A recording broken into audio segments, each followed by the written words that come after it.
తాకట్లో ఉన్న మీ బంగారాన్ని విడిపించి ఆ రోజు ఆన్లైన్ రేటుకి కొంటాం. Sharma gold company. నమస్కారం, వెల్కమ్ టు సుమన్ టీవీ. నేను గీతాంజలి.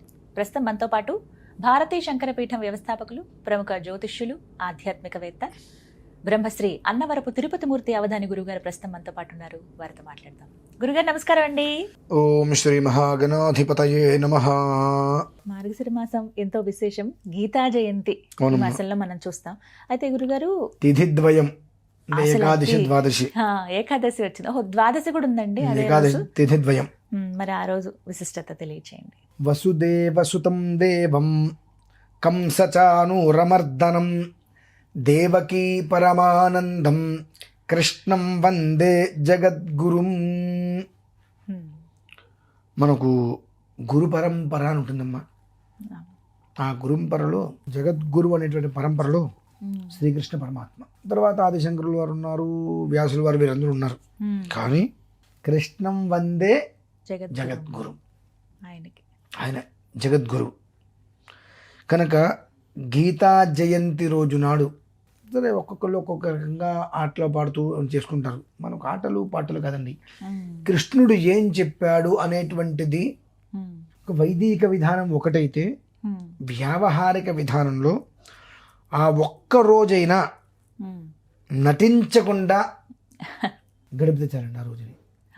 అంటే ఏ మనిషి ఎందుకు కూడా ప్రేమను నటించటం, లేనిదాన్ని నటించటం, నటన అనేటువంటి విషయానికి స్వస్తి పలికి ఆ ఒక్కరోజు కూడా అబద్ధం అప్రమాణం లేకుండా నువ్వు నిజాయితీగా కనుక కృష్ణ ప్రీత్యర్థం అంటే, చాలామంది అదేంటండి గురుగారు ఎలా మాట్లాడతారు, కృష్ణుడు అన్ని దొంగ పనులే చేశారు కదా, మీ మొహాల మండ, ఆయన చిలిపి అల్లరి చేశాడు. ఆయన చేసింది అల్లరి. 16,000 మంది గోపికలు ఉన్నారు కదంటే, నేనంట ఎందుకయ్యా ఇటు మీలాంటి వాళ్ళు బ్రతుకుంటారు, భూమికి భారం అంట. నిజంగా చాలామందిని చూస్తున్నాం కదమ్మా. కృష్ణుడి విషయం గురించి వస్తే చిచే 16,000 మంది గోపికలు ఎందుకు బ్రతుకున్నావు నేను అనుకుంటా, ఇంకా బ్రతికే ఉన్నామని అడిగేస్తా ఒక్కోసారి నేనైతే. అదేంటండి అంటే అస్కలిత బ్రహ్మచరమ్మ, ఆయన తప్ప ఎవరు లేరు. నారదుడికి కూడా వివాహం చేసుకోవాలని బుద్ధి పుట్టింది. నారదుడికి కూడా వివాహం చేసుకోవాలని బుద్ధి పుట్టడం వల్లనే రామాయణం నడిచింది. అసలు రామాయణం నడవడానికి మూలకారకుడు నారదుడు. ఆయన నారదుడికి విష్ణుమూర్తి యొక్క దీనివలన ఒక విషయంలో కైలాసాధిపతి శృంగి భృంగి ఒక శాపం వలన ఈయనకి ఆంజనేయ స్వామి రూపంలాగా వస్తూ ఉంటుంది. తద్వారా రామాయణం సరే సెకండరీ, అది మనకు సంబంధం లేదనుకున్నది, అది ఆ చాప్టర్ వేరు. అయితే ఈ కృష్ణం వందే జగద్గురు అని ఎప్పుడైతే రామాయణంలో సీతాపహరణం జరిగిన తర్వాత రామరావణ యుద్ధం జరిగినప్పుడు రాముడు వారు ఆజానుబాహుడమ్మ. ఇలా చూస్తే కళ్ళు ఇటు కనిపిస్తాయి, చారడేసి చంప కళ్ళు అంటారు చూసారండి, అంతంత ఉండేవి రాముడు వారి కళ్ళు. ఆ కంటి సౌందర్యానికి వానరులందరూ కూడా ఆయన చూస్తూ ఉండిపోయేవారు. యుద్ధం అయిపోయిన తర్వాత కొంతమంది అక్కడ ఉన్నటువంటి వాళ్ళు సిగ్గురు వీళ్ళందరినీ కూడా రాముడు వారు కౌగిలించుకుంటారు.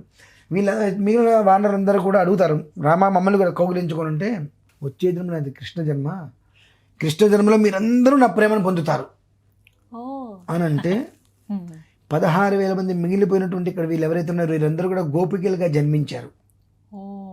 రాధే రాధే రాధే రాధే రాధే గోవింద, రాధే రాధే రాధే రాధే రాధే రాధే గోవింద, రాధే గోవింద రాధే గోవింద రామరచంద్ర అని ఆ పాట వినండి. అసలు ఎంత అద్భుతంగా ఉంటుంది పాట మొత్తంలో. ఆయన తత్వం మొత్తం అందరూ వచ్చేస్తుంది ఆ పాటలో. అంత అద్భుతం అంటే కోరిన వ్యక్తికి కోరిన విధంగా ఆయన కనిపించాడు. కోపంగా ఉండేవాడికి కోపంగా, అడక తీర్చే సత్యభామ దగ్గర అట్లా ఉన్నాడు, రుక్మిణి దగ్గర ఇలా ఉన్నాడు, రాధ దగ్గర అలా ఉన్నాడు, 8 మంది దగ్గర 8 రకాలుగా ఉన్నాడు, 16,000 మంది దగ్గర 16,000 రకాలుగా ఆయన ప్రేమను పంచాడమ్మా. ప్రేమించడం అంటే ఏంటి అసలు? అదేదో పెద్ద భూతం అనుకుంటారు. ప్రేమించటము అనంటే మీ అందరిని ఎంతో స్నేహభావంతో నా మనుషులుగా నేను దగ్గరకు తీసుకుంటున్నా. మనందరం కలిసి ఉంటాం. తల్లిని ప్రేమిస్తాడు ఒకడు, పిల్లిని ప్రేమిస్తాడు ఒకడు, కుక్కను ప్రేమిస్తాడు ఒకడు. అన్నీ ఒకటే కదండి. ప్రేమ వేరు, కోరిక వేరు. అసలు రెండింటికి ఎప్పుడు సంబంధం పెట్టకూడదు. ఆ ప్రేమ అనేటువంటిది మాధుర్యం. తల్లి కొడుకుని చూడగానే ఇక్కడ ముద్దు పెడుతుంది. పురిటి నొప్పులు, అన్ని నొప్పులు, ఇక నాకు మళ్ళీ నాకు పిల్లలు వద్దు నాయన భగవంతుడా అంటే 100 రకాల దండాలు పెట్టేసేసి ఆ నొప్పి తట్టుకోలేక ఆ పురిటిలోంచి ప్రసవించంగానే ఈ మొత్తం మర్చిపోయి ఆ పిల్లవాడిని ముద్దులు పెట్టుకుంటుంది. అదే అండి ప్రేమ అంటే. ఆ ప్రేమతత్వాన్ని అంటే ఆ రోజు మీరు అంటే వైదిక పరంగా చేసే విధానాలు చాలా ఉంటాయి. కానీ వ్యావహారికంగా మనం ఏం చేయాలి అని అంటే, ఇంట్లో పొద్దున్నే లేవంగానే గీతాపారాయణం చేసుకొని అటుకులు వెన్నపోసే స్వామివారికి నివేదన పెట్టి ఒకే ఒక్కరోజు అబద్ధం అప్రమాణం లేకుండా, ఎదుటి మనిషిని చీదరించుకోకుండా, నటించకుండా ప్రేమగా ఉండగలరండి. ఎందువల్ల నా మాట అంటున్నానంటే దీనికి కొన్ని పరిహారాలు నేను చెప్పచ్చు. కృష్ణుడు ఏమంటాడంటే, నువ్వుగా ఉండు, నువ్వుగానే చెయ్యి. ఏం చేసినా వాళ్ళు చూస్తున్నారో, వాళ్ళు ఉంటున్నారో, వాళ్ళ కోసం నువ్వు చేయకు. నన్ను నువ్వు ప్రేమించుతున్నావు, నన్నుగా ఇష్టపడు, నిన్నుగా నేను కోరుకుంటా, నిన్నుగా నేను చూస్తా. అంతేగాని వాళ్ళ గురించి వీళ్ళ గురించి కాదు.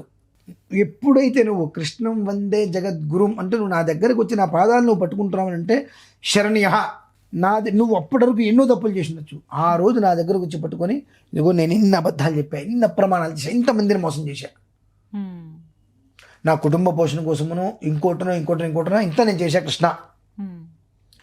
గురువువి కదా, నీ దగ్గర నేను చెప్పుకుంటే అంటే మా గురుగారు నాకు చెప్పిన మాట అండి ఇది.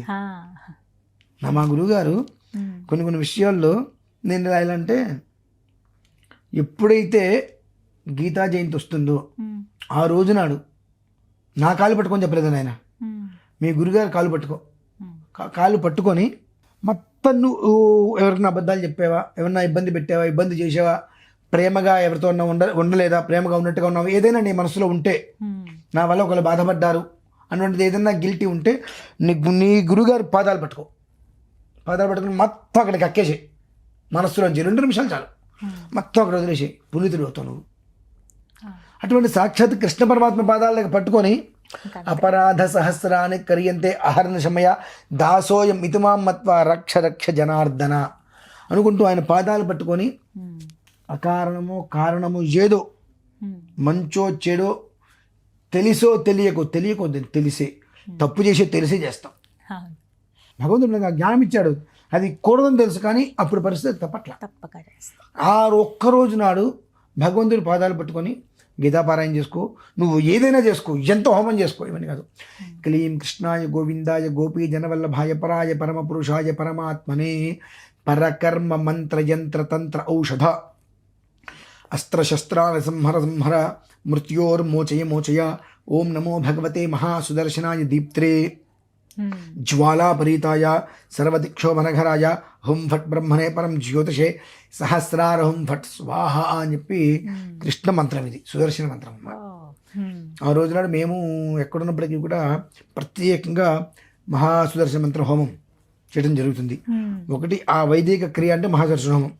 ఆ మహాసుదర్శన హోమం ఎక్కడైనా నిర్వర్తించుకొని ఇంట్లో మాత్రం గీతాపారాయణ చేసుకొని కృష్ణ పరమాత్మ దగ్గర ఈ ఒక్కరోజు మాత్రం నేను నీతిగా సత్యం జ్ఞానం అనంతం అన్నట్టుగా ఈ ఒక్కరోజు మాత్రం రాత్రి పడుకునే పోయే వరకు కూడా ఎవరికి అబద్ధాలు చెప్పకుండా ఉంటా తండ్రి.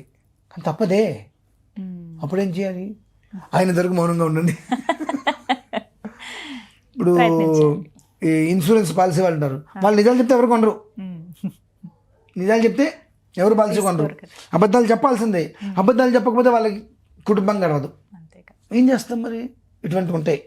కనుక ఆ ఒక్కరోజు కనీసం మౌనం అనేటువంటిది ఎంత తక్కువగా ఏదో జపం చేసుకోకుండా జపం చేస్తున్నానని చెప్పద్దు. మళ్ళీ ఏదో ఓం నమ శివాయ ఓం నమ శివాయ శ్రీకృష్ణ లోపల శ్రీకృష్ణ ఇదే కృష్ణాక్షయం కృష్ణ కృష్ణ కృష్ణ కృష్ణ ఇదే జపం. కాస్త కృష్ణ జపం చేసుకుని దాని నీకు వాత్సదర్శనం రాదుగా. కాబట్టి మహాసుదర్శన హోమాన్ని నిర్వర్తించుకొని ఇంట్లో గీతాపారాయణ చేసి చక్కగా నమామి సద్గురుం శాంతం ప్రత్యక్ష శివరూపిణం. నీ జీవితాన్ని బాగు చేసిన గురువు గారు ఉన్నారు, ఇలా ఆయన పాదాలుగా దానికి నమస్కారం చేసుకొని హాయిగా ఇంట్లో కృష్ణ పరమాత్మ దగ్గర కూర్చో. ఎక్కడన్నా నీకు బాగా తెలిసిన వాళ్ళు ఉన్నారు, మంచి చోట ప్రదేశం ఉంది, అక్కడ వాళ్ళకి మనం కనుక నిర్వర్తించుకోగలిగితే వాళ్ళు మన పేరు మీద హోమం చేస్తారనేటువంటిది నీకుంటే వాళ్ళతో చెప్పి సుదర్శన హోమం నా ఒక్కరోజు చేయించుకోమ్మా, అంతకు మించి కావాల్సిందే ఉందమ్మా. కాకపోతే ఇవన్నీ నువ్వు చేయించుకుంటున్నావు, దాని యొక్క ఫలితాన్ని నువ్వు అనుభవించాలంటే ఆ ఒక్కరోజు మాత్రం అసత్యం ప్రాణం పోతే పోయింది, అంతే అసత్యం ఆ ఒక్కరోజు కనీసం. దానివల్ల ఏమవుతుంది అంటే గురువు యొక్క అనుగ్రహం వస్తుందమ్మా. ఎందువల్లంటే మీరు శివుణ్ణి, బ్రహ్మని, విష్ణుమూర్తిని అమ్మాలి బుద్ధులు తెచ్చండి, వాళ్ళు శపిస్తారు. మీరు నమ్ముకున్న గురువు గారి దగ్గరికి వెళ్ళి నేను కోపం మీద బ్రహ్మ విష్ణు మహేశ్వరు ముగ్గురిని అమ్మాలి బూతులు నోటికి వచ్చింది తిట్టేశానయ్యా, వాళ్ళు నన్ను శపించారు అంటే ఆ గురువు అనే పదం దాన్ని ఉపసంహరిస్తుందండి. అది గమనించాలి మనం. అంతటి శక్తి ఉంది గురువుకి. ఒకవేళ కర్మ ప్రారంధవశాత్తు ఆ గురువు గారు కనుక నన్ను శపిస్తే బ్రహ్మ విష్ణువులు ఏకమై వచ్చినా ఉపసంహారం చేయలేరు. కాబట్టి గురువు అనే పదానికి అంత యోగం ఉంది. కాబట్టి గీత అంటేనే గురు గీత అంటారు. గురు గీత అంటే భగవద్గీతనే కాదండి, గురువు చెప్పిన మార్గాన్ని అనుసరించి నడవటం. గీత అంటే జీవితం. కాబట్టి ఆ ఒక్కరోజైనా కనీసం అధర్మంగా ఉండేటువంటి ప్రయత్నం చేసి ఆ శ్రీకృష్ణ పరమాత్మ యొక్క అనుగ్రహంతో సుఖ సంతోషాలతో ఉండాలని చెప్పి కోరుకుంటున్నానమ్మా. చాలా సంతోషం గురుగారు, చక్కగా వివరించారు. ధన్యవాదాలు.